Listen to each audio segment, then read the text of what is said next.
Hey guys, I am Vasudev और आप देख रहे हैं मिक्स विद वासुदेव। तो सबसे पहले तो thank you so much to each one of you. हमारे 50,000 सब्सक्राइबर्स क्रॉस हो चुके हैं फाइनली चैनल पे। अगर मैं एक बात सच बताऊं आप लोगों को, तो जब मैंने इस चैनल को शुरू किया था तो मुझे ऐसा लग रहा था कि 500 सब्सक्राइबर्स भी होना मुश्किल है, लेकिन आज 50,000 देख के थोड़ा बहुत कॉन्फिडेंस आया और काफी अच्छी फीलिंग आ रही है कि not only YouTube channel grow कर रहा है, बल्कि हमारी कम्युनिटी कितनी ज्यादा इन्फ्लुएंस हो रही है, कितनी ज्यादा ग्रो कर रही है। बिकॉज उस वक्त मुझे याद है जब मैं वीडियोस डालता था, उस वक्त बहुत ही कम लोग थे जो इस फील्ड से रिलेटेड बातें करते थे, और जो भी गिने चुने लोग थे वो भी एक स्पेसिफिक टाइप का कंटेंट डाल रहे थे। लेकिन I am really glad to see कि हम लोगों ने लास्ट 2-3 साल में कितना ज्यादा इवॉल्व किया है, एंड आप लोगों की सपोर्ट की मदद से हम लोग कितना ज्यादा डिफरेंट टाइप का कंटेंट लेके आते हैं। चाहे वो अनबॉक्सिंग वीडियोस हो, चाहे वो रिकॉर्डिंग के वीडियोस हो, चाहे वो हार्डवेयर मिक्सिंग के वीडियोस हो, हम लोगों ने काफी सारी चीजें इस चैनल पे कवर कर ली है। नॉट ओनली दैट, इतने सारे इंडस्ट्री लेवल के लोगों को बुलाना चैनल पे, उनके साथ पॉडकास्ट करना, उनके साथ Q&A करना, काफी ज्यादा मेहनत लगती है इसके अंदर, लेकिन ट्रस्ट में ये काफी ज्यादा मजेदार प्रोसेस है। और अगर मैं सब्सक्राइबर्स की बात करूं तो माना हमारे 50,000 हुए, कल हो सकता है 1 लाख सब्सक्राइबर्स हो, फिर मिलियन टच करें, यूट्यूब सिल्वर प्ले बटन भेजेगा, गोल्ड प्ले बटन भेजेगा, वगैरह वगैरह। उसमें से मुझे किसी भी चीज का क्रेडिट नहीं चाहिए, इसीलिए मैंने पहले ही सोच के रखा है कि उनपे मैं मिक्स विद वासुदेव की जगह राइट आर्मी ही लिखवाऊंगा, क्योंकि अल्टीमेटली ये जो कम्युनिटी है, ये कम्युनिटी मेरी नहीं बल्कि हम सबकी है। और जब तक आप लोग एक्टिव हैं, जब तक आप लोग एक दूसरे की मदद कर रहे हैं, जब तक आप लोग सपोर्ट कर रहे हैं इस चैनल को, तब तक ये चैनल चलेगा। मेरा एम कभी भी सब्सक्राइबर्स बढ़ाना नहीं था। इसी रीजन की वजह से मैं आप लोगों को फोर्स नहीं करता या एम्फेसिस नहीं डालता कि चैनल को सब्सक्राइब करो,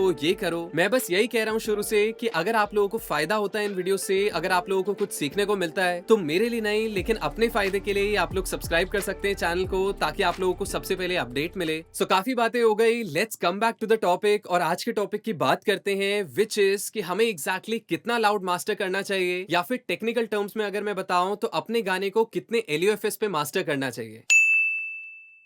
तो सबसे पहले अगर हम LUFS टर्म को समझे, तो ये जो LUFS वर्ड है, it stands for loudness unit relative to full scale, जो कि सिंपली आपको परसीव्ड लाउडनेस बताता है आपकी ऑडियो की। यानी कि आसान भाषा में जो आपके ऑडियो का लेवल है, ये वो चीज नहीं देखता, बल्कि ये देखता है कि आपका ऑडियो जब स्पीकर्स के बाहर सुनाई देगा तो वो कितना लाउड परसीव हो रहा है। तो ये लगभग 2011 के आसपास ऑफिशियली अडेप्ट किया गया था हमारे म्यूजिक सीन में, स्पेशली स्ट्रीमिंग प्लेटफॉर्म्स में। और इसको लाने का एग्जैक्ट रीजन क्या था, इसको लाने का फायदा क्या था, ये हम लोग अभी समझने वाले हैं सेक्शन 2 में। तो अब अगर हम लोग बात करें डीबी रीडिंग की, जो हमारे सॉफ्टवेयर में हमें दिखाई जाती है, विच इज एग्जैक्टली DBFS। तो वो DBFS फेल क्यों कर गई मास्टरिंग के वक्त, और ये जो LUFS है इसको हम लोगों ने क्यों अडेप्ट किया। तो आई एम प्रीटी श्योर आप लोगों ने ये टर्म तो कभी ना कभी सुनी होगी अपने म्यूजिक के करियर में, विच इज लाउडनेस वॉर। तो ये लाउडनेस वॉर एग्जैक्टली क्या चीज थी, स्पेशली जो हमारा सीडीज वाला एरा था, वहां पे काफी ज्यादा दिखती थी हमें। तो वहां पे होता क्या था, जो हमारी सीडीज हैं, इनके लिए अगर हमें अपने गाने को मास्टर करना है, तो हमें 16 बिट पे एक ऑडियो फाइल उसको देनी पड़ती थी, और उसका जो सीलिंग था, उसका जो आउटपुट था, वो -0.1 या -0.2 हो सकता था। तो उस चक्कर में क्या हुआ, इंजीनियर्स ने एक चीज रियलाइज की कि अगर हर इंसान सेम आउट सीलिंग पे, सेम डीबी के लेवल पे मास्टर देगा, तो कैसे हम लोग अपने मास्टर को दूसरे के मास्टर से लाउड बना सकते हैं। तो वहां पे what they started doing was, उन्होंने अपने मास्टर्स को ज्यादा कंप्रेस करना शुरू कर दिया, ज्यादा लिमिट करना शुरू कर दिया, जिस वजह से हुआ क्या, उनके जो मास्टर्स थे वो लाउड तो साउंड करते थे बाकियों के ट्रैक से, लेकिन कहीं ना कहीं उसके जो डायनेमिक्स थे वो किल होने लगे, और वो ट्रैक पिचका साउंड होने लगा। तो ये चीज म्यूजिशियंस को पसंद नहीं आई, बिकॉज जाहिर सी बात है, म्यूजिशियंस जो हैं उनके लिए डायनेमिक्स बहुत प्यारे हैं, उनके लिए वो मूवमेंट बहुत प्यारी है। वेराज अगर मैं प्रोड्यूसर्स की बात करूं, वो वाले प्रोड्यूसर्स जो पैसा लगाते हैं, ना कि म्यूजिक प्रोड्यूसर्स, तो प्रोड्यूसर्स जो हैं वो उन इंजीनियर्स के पास जाने लगे जो उनके ऑडियो को लाउड मास्टर करके देते थे, लाउड करके देते थे एकदम। तो इस चक्कर में क्या हुआ, जो म्यूजिकलिटी थी वो कहीं ना कहीं नेगेटिव साइड पे जाने लगी, वो थोड़ी सी हैम्पर होना शुरू हो गई, और आर्टिस्ट भी कहीं ना कहीं सेटिस्फाइड नहीं होते थे रिजल्ट से, जो मिक्सिंग मास्टरिंग के बाद आता था। ये भी एक रीजन है, पुराने गानों को अगर आप सुनो तो आपको फील होगा कि कहीं ना कहीं उनमें थोड़ी सी लो डायनेमिक रेंज होती है, यानी कि गाने के जो उतार चढ़ाव है वो बहुत ज्यादा ऊपर नीचे नहीं होते एज कम्पेयर टू आज के गाने। आज के गानों में आप लोगों को वो पंच फील होता है, वो डायनेमिक्स फील होते हैं, वो वाली मूवमेंट फील होती है अप्स और डाउन्स वाली। और उसका सिंपल सा रीजन यही है कि आजकल कोई भी इंजीनियर वो वाली चीज को अप्लाई नहीं कर सकता। इवन इफ अगर 2 इंजीनियर्स -1 पे मास्टर कर रहे हैं अपनी ऑडियो को, तो हमारा जो स्ट्रीमिंग प्लेटफॉर्म है वो अपने आप डिटेक्ट करता है LUFS की मदद से कि किसकी ऑडियो इनमें से लाउड साउंड कर रही है, बिकॉज अल्टीमेटली जो हमारे स्ट्रीमिंग प्लेटफॉर्म्स है या जो हमारा LUFS का सिस्टम है वो थोड़ा सा स्मार्ट है। वो कहता है कि आप चाहे 0 dB पे दो अपना मास्टर, चाहे +5 dB पे दो, चाहे -5 dB पे दो, हम लोग तो वो लाउडनेस देखेंगे जो हमें स्पीकर के बाहर ऑडियो के आके सुनाई देती है। दैट इज द रीजन जो LUFS यूनिट है वो काफी ज्यादा पॉपुलर होने लगा, क्योंकि ये जो है ये आपको परसीव्ड लाउडनेस बताता है, यानी कि ये बताता है कि एक्चुअल में जो आपका ट्रैक है वो कितना लाउड साउंड करता है। एंड यहीं से जो हमारे स्ट्रीमिंग प्लेटफॉर्म्स हैं उन्होंने एक नॉर्मलाइजेशन का प्रोसेस भी एक्टिवेट कर दिया। से ये जो YouTube है ये लगभग -13 LUFS के आसपास जो आपके गाने हैं उनको नॉर्मलाइज करता है। यानी आसान भाषा में अगर आप लोग -13 से ऊपर LUFS देते हैं तो ये उसको कम करके -13 कर देगा, और अगर आप उससे कम देते हैं तो ये इसको बढ़ा देगा। In the same way Spotify, iTunes, सावन, ये सारे जो भी प्लेटफॉर्म्स हैं, किसी का -15 LUFS है तो किसी का -16 LUFS है स्टैंडर्ड उनकी लाउडनेस का। तो वो लोग मेक श्योर करते हैं कि दुनिया के किसी भी कोने से कोई भी इंसान अगर अपनी ऑडियो को अपलोड करता है, जाहिर सी बात है डीबी वाइज किसी का लाउड किसी का धीरे सुनाई देगा, तो वो उसकी परसीव्ड लाउडनेस देखते हैं और वो ये देखते हैं कि एक्चुअल में वो गाना कितना लाउड सुनाई दे रहा है और उसको बराबर कर देते हैं बाकी गानों के कंपैरिजन में। वेयर आज सीडीज वगैरह के टाइम पे आप लोगों ने ऑब्जर्व किया होगा कि अगर आप 2-3 सीडीज को स्विच करते थे तो वॉल्यूम एकदम बढ़ जाता था या कम हो जाता था, लेकिन आजकल के टाइम में FM रेडियो से लेके कोई भी स्ट्रीमिंग प्लेटफॉर्म, iTunes, YouTube की बात करेंगे तो वहां पे आप लोग रियलाइज करेंगे कि गाने चेंज होते रहते हैं और हमें बार बार वॉल्यूम कम ज्यादा करने की जरूरत नहीं पड़ती है। जैसे कि आप लोग देख सकते हैं स्क्रीन पे, ये मेरी एक मिक्स फाइल है जिसपे मैंने एक लिमिटर डाला हुआ है। अब मैंने आउट सीलिंग जो है उसको फिक्स कर दिया है -1 पे, यानी कि मैं कितना भी गेन बढ़ाऊं मेरा जो DBFS मीटर है, जो डीबीज में नीचे आप लोगों को रीडिंग दिख रही है, ये -1 के ऊपर नहीं जाएगी।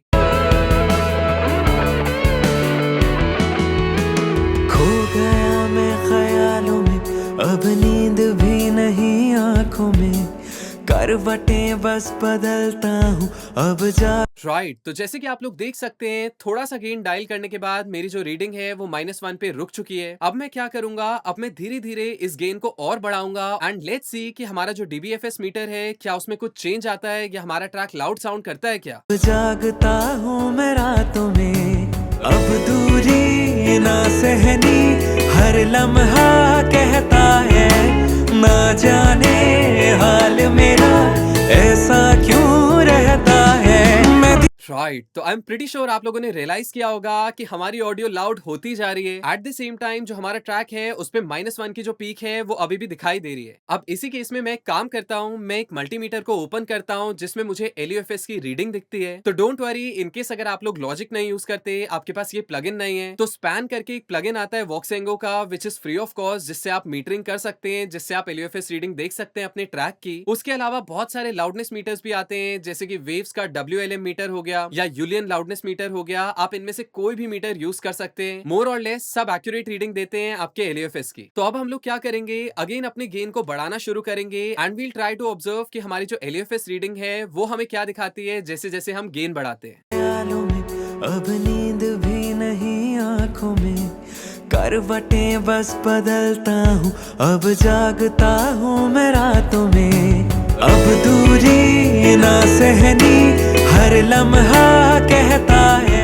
राइट, तो जैसे कि आप लोग देख सकते हैं जो हमारी LUFS की रीडिंग थी, अनलाइक हमारी जो DBFS मीटर की रीडिंग थी, वो उसकी तरह पॉज नहीं हो जाती एक पॉइंट पे और वो बढ़े जा रही है जैसे जैसे हम गेन बढ़ा रहे हैं। तो बेसिकली ये जो आप LUI और LUS देख रहे हैं ये है हमारा लाउडनेस यूनिट इंटीग्रेटेड और लाउडनेस यूनिट शॉर्ट टर्म। जो हमारा लाउडनेस यूनिट इंटीग्रेटेड है ये लगभग हमें एवरेज लाउडनेस दिखाता है अपने ट्रैक की, जो हमारी परसीव्ड लाउडनेस है, जो हमारी LUFS रीडिंग है। तो इसको आप इस तरह से भी देख सकते हैं, जो आपका पूरा ट्रैक है उसकी एवरेज रीडिंग हो गई या फिर एक पर्टिकुलर सेक्शन जो आप प्ले कर रहे हैं उसकी एवरेज रीडिंग दिखाता है। वेयर एज हमारी जो loudness unit short term reading है ये हमें लगभग 2-3 सेकंड की लाउडनेस दिखाती है कि उस मोमेंट के लिए हमारा ट्रैक कितना लाउड गया। दैट इज वाई आपने देखा होगा कि जैसे ही मैंने ट्रैक को पॉज किया वैसे ही वो एकदम से गायब हो गई, डिसअपियर हो गई। तो आई एम प्रीटी श्योर आप लोगों को अब जाके क्लियर हुआ होगा, अब जाके सबसे पहले तो ये समझ आया होगा कि हम लोग LUFS को क्यों यूज करते हैं मास्टरिंग के वक्त, और जो हमारा डीबी वाला मीटर है वो कैसे फेल कर जाता है जब हम बात करते हैं लाउडनेस की अपने ऑडियो ट्रैक की।